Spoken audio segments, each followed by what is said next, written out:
Hello, आज हम लोग बात करेंगे green hydrogen, grey hydrogen, blue hydrogen, pink hydrogen, yellow hydrogen और टर्क्वाइज हाइड्रोजन के बारे में। तो ये डिफरेंट कलर के हाइड्रोजन ये क्या होते हैं, इनके नाम कैसे पड़े हैं, इस सब की जानकारी लेंगे। लेकिन उससे पहले हम लोग जानेंगे कि ये हाइड्रोजन क्या होता है।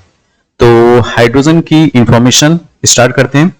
हाइड्रोजन जो है एक कलरलेस गैस है, ओडरलेस मतलब दुर्गंध इसमें नहीं होती है, टेस्टलेस स्वादहीन, नॉन टॉक्सिक मतलब ये जहरीली नहीं है, नॉन मेटेलिक मतलब अधात्विक है, हाईली कॉम्बिस्टिबल मतलब कि ये बहुत ही ज्वलनशील गैस है। ठीक है, ये डाई एटॉमिक गैस है। इसका मतलब कि हाइड्रोजन गैस में दो एटम पाए जाएंगे, एक ये और एक ये।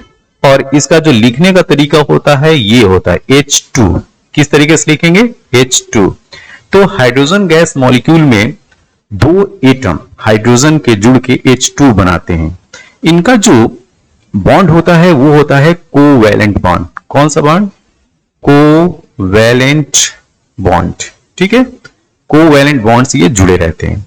अब थोड़ा सा इसका हिस्ट्री के बारे में जाने कि सबसे पहले इस एलिमेंट को डिस्कवर किसने किया। तो इस एलिमेंट को सबसे पहले हेनरी कैवेंडिश ने 1766 में डिस्कवर किया। इसका एटॉमिक नंबर जो होता है वो 1 होता है और पीरियोडिक टेबल में पहले नंबर पे अगर कोई एलिमेंट आता है तो वो है हाइड्रोजन।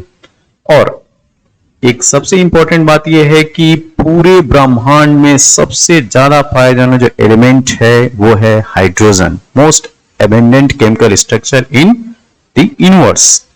अगर इंडस्ट्रियल प्रोडक्शन की बात की जाए तो इंडस्ट्रियल प्रोडक्शन इसका सबसे पहले होता है 1888 में। एक और इंपॉर्टेंट इंफॉर्मेशन कि हाइड्रोजन का मतलब क्या है। हाइड्रोजन का मतलब है क्रिएटर ऑफ वाटर या हाइड्रो। हाइड्रो मतलब वाटर, मतलब पानी का निर्माण करने वाला। अगर हम हाइड्रोजन को जलाएं, तो यह एक ऐसा एलिमेंट है, या ये बात करें कि यह अपने नेचर में एक ऐसा फ्यूल है या ईंधन है जिसको जलाने पे पानी उत्पन्न होता है, H2O।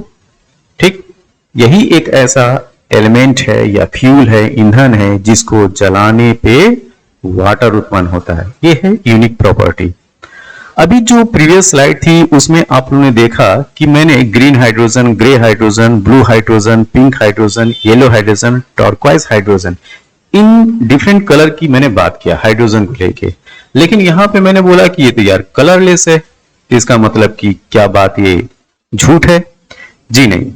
देखिए, कलरलेस हाइड्रोजन है, ये जो नाम पड़े हैं green hydrogen, grey, blue, pink, yellow, turquoise, ये उस हाइड्रोजन के लिए है कि ये हाइड्रोजन प्रोड्यूस किस मेथड से हो रहा है। मतलब due to the method of production of the gas, मतलब जिस मेथड से इस हाइड्रोजन गैस का प्रोडक्शन हो रहा है उसके बेस पे नाम रख दिया गया ये कि ग्रीन है कि ग्रे है, ब्लू है कि पिंक, येलो या टर्क्वाइज हाइड्रोजन। ठीक है, तो हमें क्या याद रखना है कि मेथड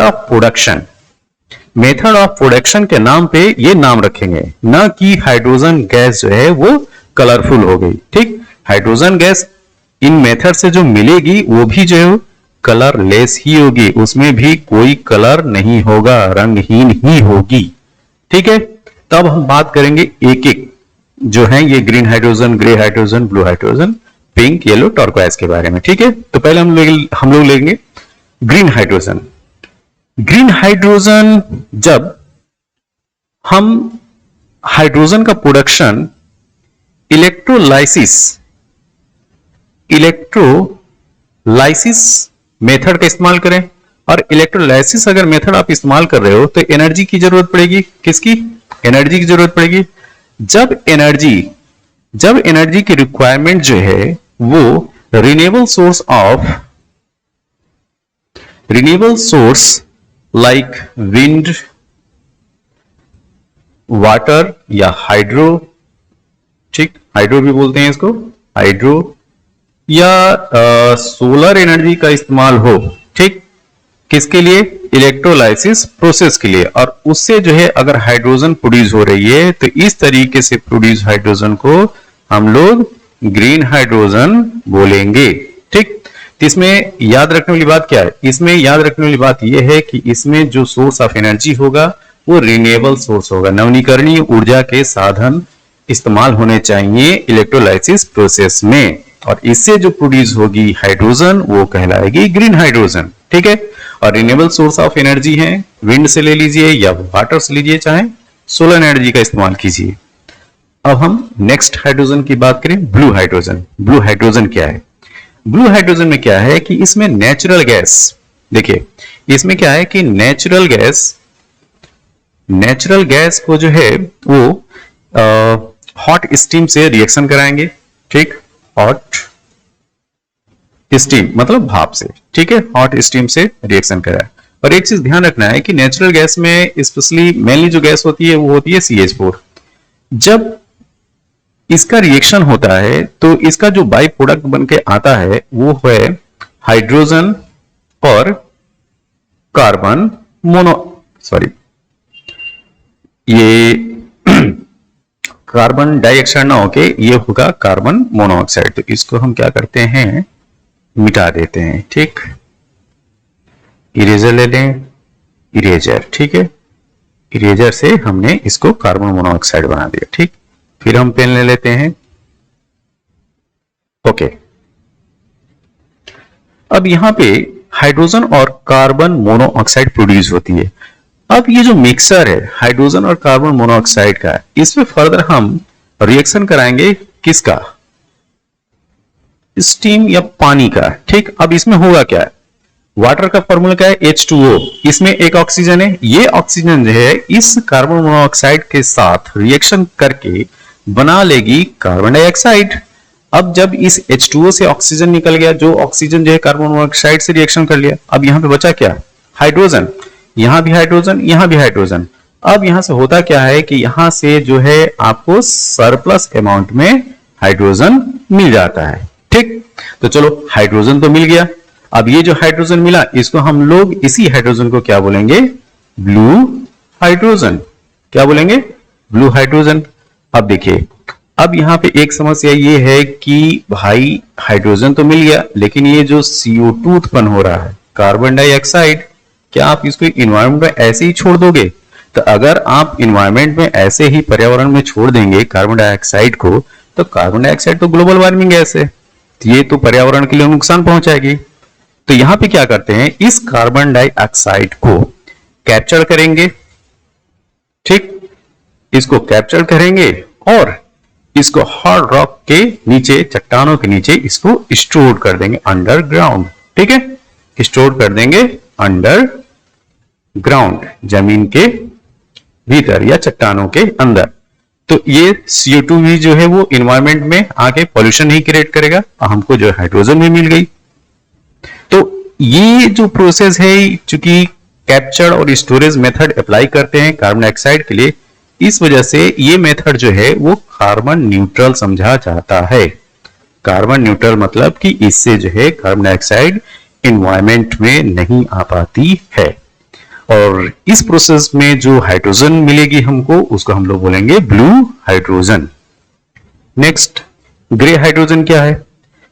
ग्रे हाइड्रोजन में क्या है कि देखिए, जो यहां पे जो हाइड्रोजन जिस मेथड से ये मिला, इसमें जो कार्बन डाइऑक्साइड प्रोड्यूस हो रही है, इस कार्बन डाइऑक्साइड को अगर ना तो कैप्चर किया जाए ना तो स्टोर किया जाए, इसी तरीके से इन्वायरमेंट में छोड़ दिया जाए, अब इस मेथड से अगर मिल रही है हाइड्रोजन तो उसको बोलेंगे ग्रे हाइड्रोजन। और ये जो मेथड है वो इन्वायरमेंट को नुकसान पहुंचाएगा। क्यों पहुंचाएगा? क्योंकि इन्वायरमेंट में CO2 जाएगी, ठीक है। और जब CO2 जाएगी तो क्या होगा? Global warming. तो ग्लोबल वार्मिंग से टेम्परेचर क्या होगा? इंक्रीज होगा, ठीक है, ओके। नेक्स्ट, पिंक हाइड्रोजन क्या होता है? देखिए, जब इलेक्ट्रोलाइसिस प्रोसेस में जो एनर्जी इस्तेमाल होनी है, ठीक है, इलेक्ट्रोलाइसिस प्रोसेस हम क्यों इस्तेमाल कर रहे हैं? ये जो प्रोसेस है वो H2O को ब्रेक डाउन करने के लिए, मतलब वाटर को ब्रेक डाउन करने के लिए, तो किस में ब्रेक डाउन करने के लिए? हाइड्रोजन में और ऑक्सीजन में। किस में? हाइड्रोजन में और ऑक्सीजन में। ये हाइड्रोजन और ये ऑक्सीजन। अब ये जो इलेक्ट्रोलाइसिस जो प्रोसेस है, इसके लिए चाहिए एनर्जी, जैसे पिछली स्लाइड में बताया, इसके लिए चाहिए एनर्जी। अब यहां पे एनर्जी का सोर्स आप ले लीजिए क्या? Nuclear energy.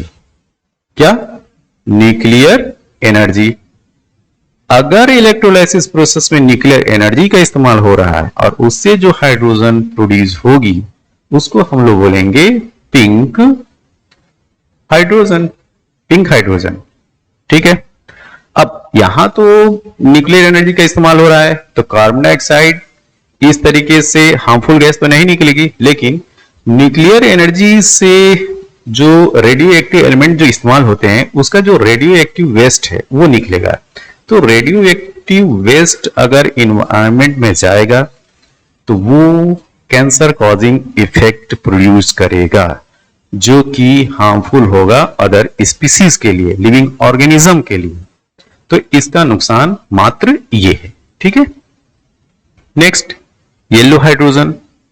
अब देखिए येलो हाइड्रोजन क्या है? जब इस इलेक्ट्रोलाइसिस प्रोसेस में, ठीक, ग्रिड सिस्टम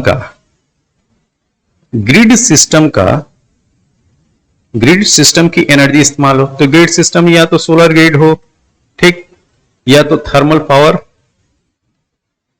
पावर प्लांट का ग्रिड सिस्टम हो। वहां से अगर आपने एनर्जी इस्तेमाल किए हैं और उस प्रोसेस से अगर हाइड्रोजन बन रही है तो उसको हम लोग बोलेंगे yellow hydrogen.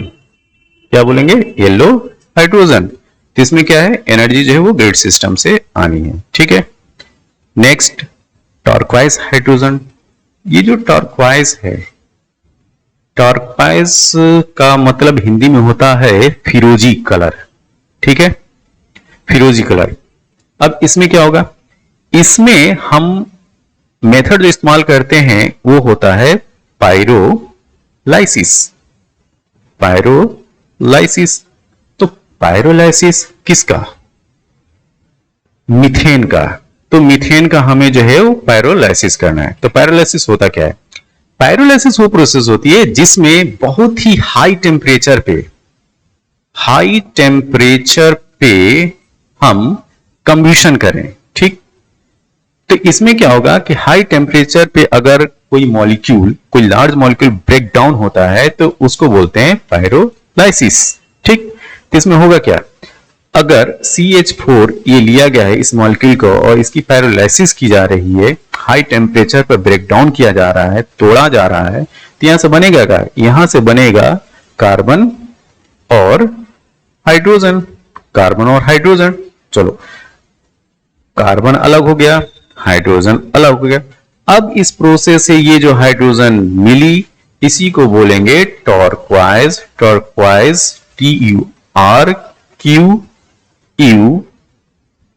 TURQUOISE, turquoise hydrogen. अब यहां पे समस्या ये है कि इसके लिए जो पैरालिसिस कराने का जो मेथड है, इसके लिए ब्लास्ट फर्नेसेस इस्तेमाल होते हैं, ठीक है, ब्लास्ट फर्नेसेस, ठीक। अब इस ब्लास्ट फर्नेसेस में जो एनर्जी प्रोड्यूस करने के जो फ्यूल इस्तेमाल होगा, ये डिपेंड करेगा कि आप रिन्यूएबल सोर्स ऑफ एनर्जी इस्तेमाल करें कि नॉन रिन्यूएबल या फॉसिल फ्यूल्स का इस्तेमाल कर रहे हैं, जैसे कि कोल हो गया, कोयला हो गया। तो ये जो है इन्वायरमेंट के लिए अगर आप फॉसिल फ्यूल का इस्तेमाल करें ब्लास्ट फर्नेसेस में, तो बत्तिया भट्टी में, और इससे जो है आप हाइड्रोजन प्रोड्यूस कर रहे हैं, तो इन्वायरमेंट के लिए अच्छा नहीं है। ओके, दूसरी चीज इसके साथ समस्या क्या है? एक तो मैंने समस्या ये बताया कि पैरालिसिस प्रोसेस में जो ब्लास्ट फर्नेसेस है उसमें जो फ्यूल इस्तेमाल हो रहा है, ये डिपेंड करता है कि फ्यूल आप कैसा ले रहे हैं। जैसे मैंने बताया कि रिन्यूएबल सोर्स इस्तेमाल करें कि नॉन रिन्यूएबल है कि रिन्यूएबल है। अगर रिन्यूएबल सोर्स है तब तो ठीक है, अगर नॉन रिन्यूएबल है जैसे कोल या फॉसिल फ्यूल जो भी है, तब ये जो है इन्वायरमेंट को इससे जो प्रोड्यूस होने वाली जो गैसेज हैं वो नुकसान पहुंचाएंगी। लेकिन अगर इनेबल है तो ये नुकसान नहीं पहुंचाएगी। ठीक, अब एक तो समस्या जो है इसके पैरालिसिस में जो एनर्जी इस्तेमाल हो रही है उसको लेके है। दूसरी समस्या क्या है, चलो यहां से इस प्रोसेस तो हाइड्रोजन तो मिल गया, लेकिन जो दूसरी प्रॉब्लम है ये कार्बन। ये जो सॉलिड कार्बन है इसको स्टोर करने की। ठीक, अगर आप इसको स्टोर कर लेते हैं, कैप्चर कर लेते हैं तो कोई प्रॉब्लम नहीं है। ठीक, तो हमें इस टर्क्वाइज हाइड्रोजन प्रोसेस, जो टर्क्वाइज हाइड्रोजन है, इसमें हमें क्या ध्यान रखना है कि इसमें मीथेन का इस्तेमाल करते हैं, इसका पैरालिसिस करते हैं, मतलब इसका ब्रेकडाउन करते हैं हाई टेम्परेचर पे, जिससे सॉलिड कार्बन और हाइड्रोजन गैस प्रोड्यूस होती है। अब ये जो हाइड्रोजन गैस है इसी को बोलेंगे टर्क्वाइज हाइड्रोजन गैस। बस इस कार्बन को स्टोर कर लीजिए, कैप्चर कर लीजिए, तो इस तरह से प्रोड्यूस जो हाइड्रोजन है उसमें कोई भी समस्या नहीं है। ठीक है, ओके, थैंक यू।